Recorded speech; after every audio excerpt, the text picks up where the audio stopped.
At the highest levels of chess, every piece is doing a job. A knight guards a back rank mate.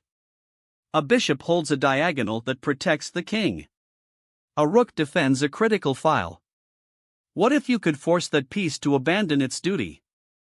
Or what if you could plant a piece in the middle of a defensive line, cutting the connection between a defender and what it protects? These are deflection and interference, two of the most devastating tactical weapons in advanced chess. Deflection drags a defender away. Interference jams the signal between two cooperating pieces. Master both, and you will break through positions that look impenetrable. Deflection is one of the most intuitive tactical ideas, yet it is constantly missed even by strong players. The concept is simple: an enemy piece is performing a vital job, guarding a square, defending another piece, or blocking an attack. You force it to move by creating a threat it cannot ignore. Once it moves, the thing it was protecting falls. In this position, white's queen on d1 and rook on c2 seem passive, while black's queen on b3 appears dominant. But look deeper. Black's rook on c8 is the sole defender of the back rank. If that rook leaves the 8th rank, white plays qd8 checkmate. So how does white exploit this? White plays rc8 check. The rook deflects the black rook away from its defensive duty. After rxc8, white plays qd8 check, and it is checkmate because the rook is now on c8, not c1, or any square that helps. The black queen on b3, despite its commanding position, could do nothing. This is the essence of deflection: you identify the key defender, you create a threat that forces it to move, and you punish the vacancy it leaves behind. The whole combination flows from asking one question: what is that piece guarding, and can I make it stop? The most fertile ground for deflection is the overloaded piece. When a single piece must defend two targets at once, you can deflect it away from one by attacking the other. In this position from a classical game, black has a devastating tactical shot. White's queen on e2 has too many responsibilities. It must guard the bishop on d3 and also keep an eye on potential threats along the back rank and the second rank. Black plays nxd3. The knight captures the bishop, and the queen is forced to recapture with qxd3. But the moment the queen leaves e2, it is no longer defending the f1 rook or controlling the a6 f1 diagonal. Now black can play qxc5, winning the pawn with a powerful position, or in some variations exploit the weakened back rank. The overloaded queen was doing the work of two pieces, and the knight sacrifice on d3 was the deflection that exposed the truth.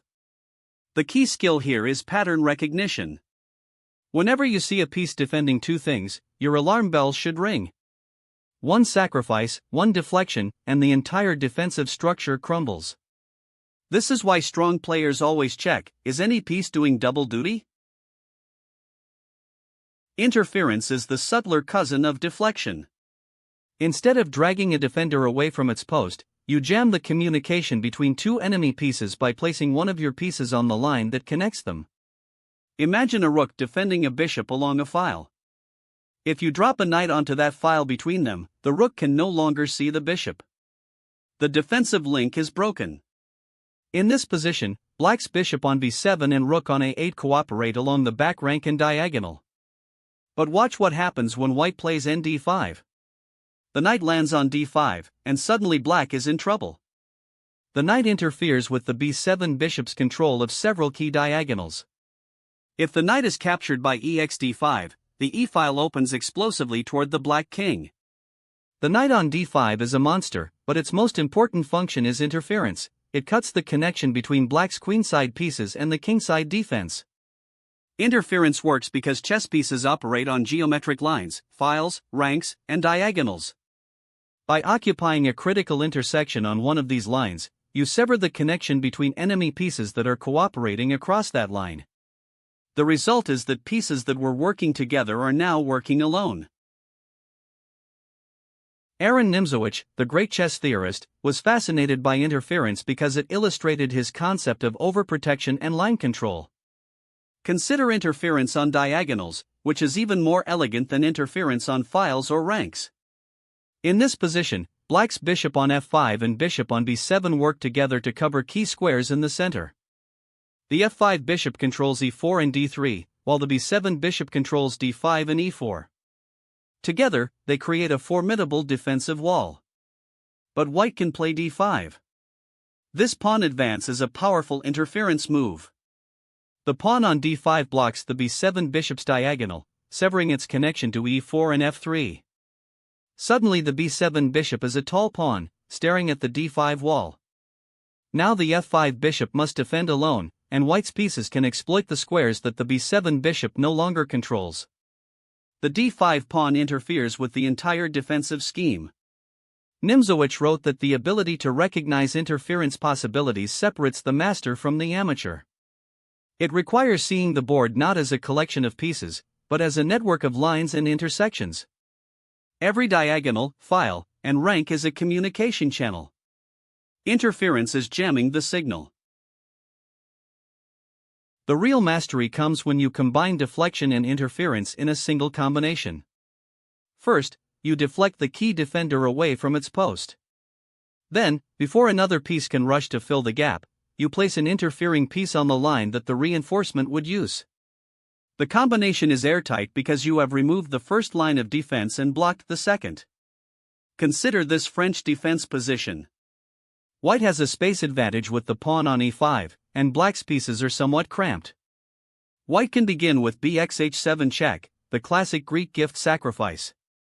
After kxh7, white plays ing5 check, deflecting the king. Now black must deal with the knight, and the king is exposed. But the deeper idea involves interference. If black tries to bring pieces to defend, say the knight from e7 to g6, white can play qh5 threatening checkmate. The knight move to g6 is too slow because it does not interfere with white's attacking diagonal. White's combination uses deflection of the king via the bishop sacrifice and then exploits the fact that no piece can interfere on the h7-h1 file or the b1-h7 diagonal quickly enough. Deflection clears the first obstacle. The absence of interference possibilities means the second obstacle never arrives. Deflection and interference are the tools of a surgical tactician. Deflection asks, what is each enemy piece guarding, and can I force it to leave its post? Interference asks, can I block the line between a defender and what it protects? Always scan for overloaded pieces, because overloaded pieces are deflection targets. Always look for long-range connections between enemy pieces, because those connections are interference targets. When you combine deflection and interference in a single combination, the results are devastating. Next lesson, the windmill and X-ray attacks, where we study discovered checks taken to their most extreme conclusion.